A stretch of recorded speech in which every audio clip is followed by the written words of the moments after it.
Hey, and welcome back to another episode of PDA Dad UK. In this episode, I'm going to be looking at just some tips and tricks that I've learned that have helped me to save some money on my energy bills. And as we know, the energy crisis and the cost of living crisis is having a major effect on families, particularly those who are carers and who have disabled or neurodivergent kids or family members.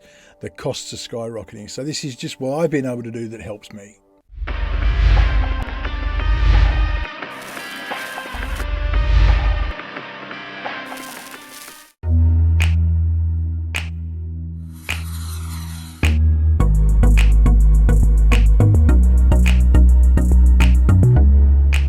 So as I say, welcome back to PDA Dad UK. Please, before we go on, do go hit like, hit subscribe and ring the bell.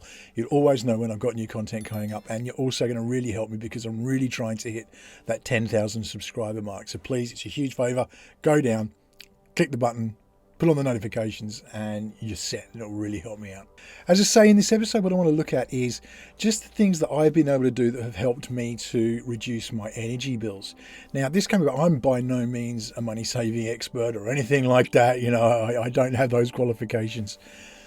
But once the cost of living started to hit, once those energy bill caps raised and so much more money was being spent, I realised if we were going to make it, we really needed to draw back on many ways.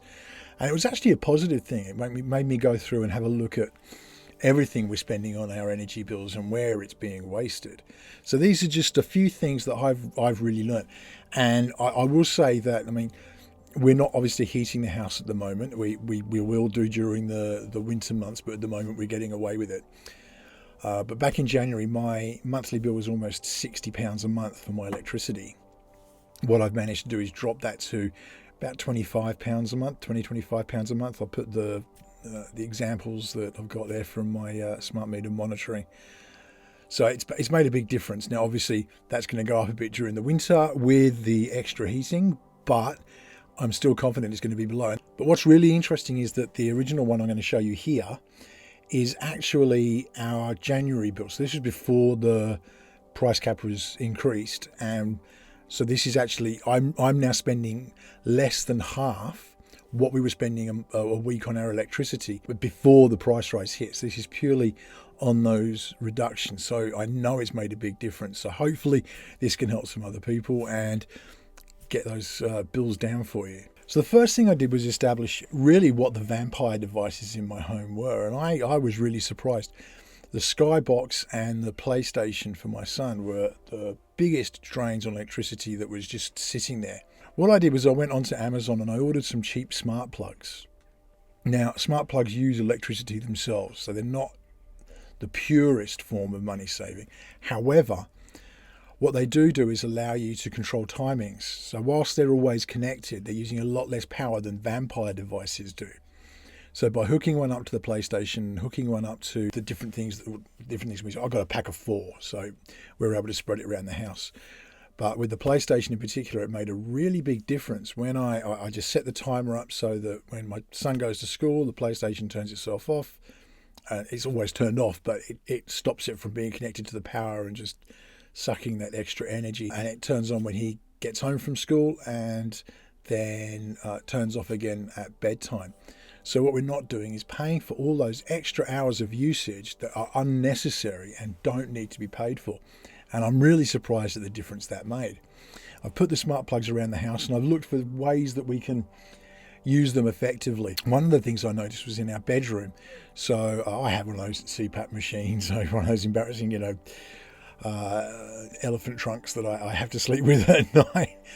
But that itself has a light on permanently, and it's always sort of ready because it clicks on by your breathing, so it actually registers. So it's always sensing for stuff. And also all my chargers are there. So like obviously I put my phone on to charge at night. I put any bits and pieces on to charge at night.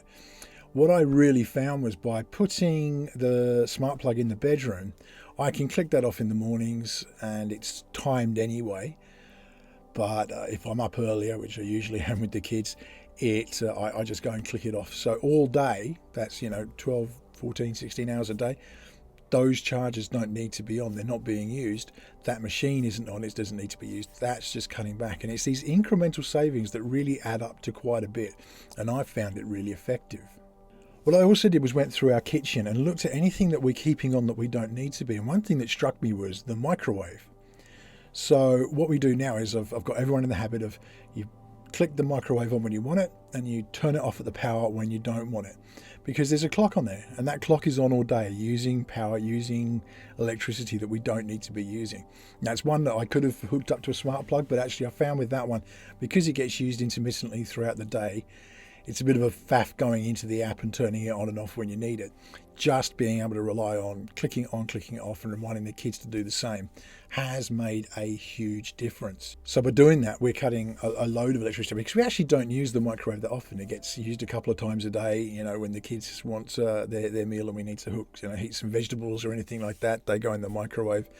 Some meals sometimes are microwavable meals. We found that the microwave is a much cheaper way to eat food. Bulk cooking has been a really good one that we haven't used, but I know works really effectively. If you do one session of cooking and then freeze everything in the week, it's a really great way to reduce that, because you can just heat them up in the microwave again. They're healthy foods, they're whole foods, but you're not paying for the oven every day. And the oven was the big one that we've really cut out. We don't really use our oven anymore except when it's really necessary. What I did was, again, hopped on Amazon and found a special they had on a air fryer. Now, I was looking at this, and air fryers are incredibly cheap, much healthier to use, incredibly cheap to run. I think it costs about 0.3 of a penny for every 10-minute cycle or something like that. I don't know the exact stats, but I was really surprised when I read it, just how little it takes. Ours doesn't require any heating up. You just pop it in and it heats almost instantly and keeps all that going through. It's been a huge thing, and I'll put the links to both the smart plugs and the air fryer we got in the description, so if you want to check them out, you can do. Another thing we did was assess basically what we're using in the day and what time we're using it. So things like the washing machine and dishwasher, I hadn't realised just what a discount you get if you're using them past 7 p.m. That's how it works with our electricity anyway. You probably need to check with your providers. But we were using those, if they were needed, urgent things through the day. So we've really cut back on that. We don't use the washer or dryer unless absolutely necessary until at least 7 p.m. That way, we're not paying the peak rates on electricity. It's made a huge difference and really cut things back. And it was in this that I started looking at, actually, and this was the really big one that has really saved us the most money.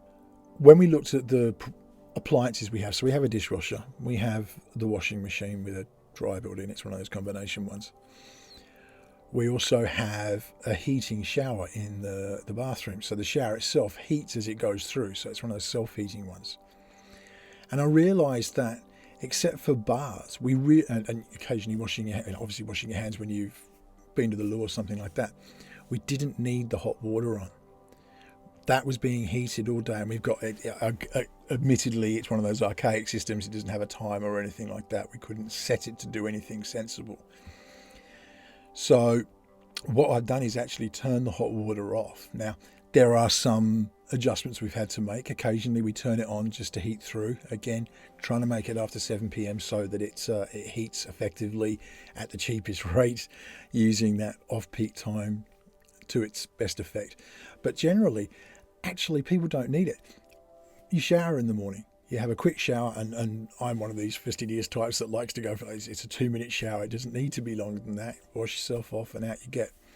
That, cutting out the heating of electricity constantly, really, really helps. If you have one that's on a timer, set your timer so you make sure that it's only on and off peak, and that it's not necessarily on every day. What we found is that heating it through, it lasts for a couple of days.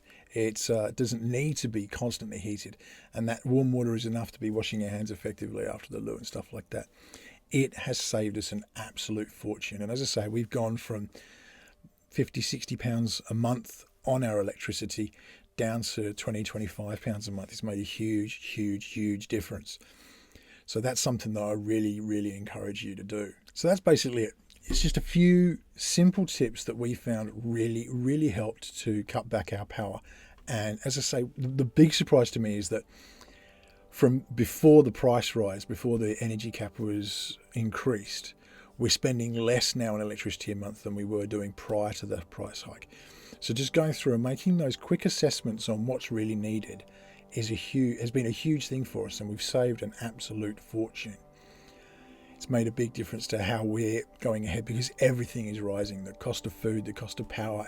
We are in that position at the moment. So I wanted to do this not because, as I say, I'm no expert on this is just simple practical tips that have really helped me to get through this period and mean that we've actually got some spare money left over that we can do the occasional nice thing for the kids and do some good stuff. I hope it's helped. Please let me know in the comments if you've got any tips or advice that you've got that really helps you guys save money. Put it in the comments, share it with everyone. And please do go hit like, hit subscribe, ring the bell. You'll always know when that new content's going up. And the big difference is you'll be really helping me to hit that 10,000 subscriber mark. It'll be a huge thing for me. I will see you again on the next episode, but in the meantime, please do stay safe.